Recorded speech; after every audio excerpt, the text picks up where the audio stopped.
वापरतोय आणि जे कोणाला घ्यायचे असेल तर त्यांनी पण ते वापरावे. बर, तुम्ही आता हे आपल्याकडचे जे आपली ही जी भुविटा आपली पहिली वापरली लहानपणी एकदा या बेसल डोस मध्ये 2 वेळा वापरले. 2 वेळा आणि परत बांधणीच्या वेळेस सुद्धा वापरलेला आहे. तर तुम्हाला अशा पद्धतीने त्याचा जबरदस्त रिझल्ट आलाय. तर आपण इकडं एकदा कॅमेरा जरा सगळीकडे फिरवा इकडे. तर आज जो हा रिझल्ट आलाय आपल्याकडे साधारण 50-55 हायएस्ट आतापर्यंत काही 60 कांडीपर्यंत सुद्धा ऊस आपल्या याच्यामध्ये सापडलेला आहे.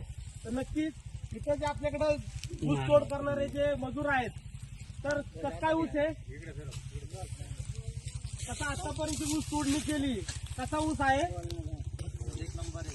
ऊस जबरदस्त आपल्याकडे आहे. अशा पद्धतीने आज जर बघितलं, आता तुम्ही सांगा की तुमचा आतापर्यंतचा तुटून गेलेला ऊस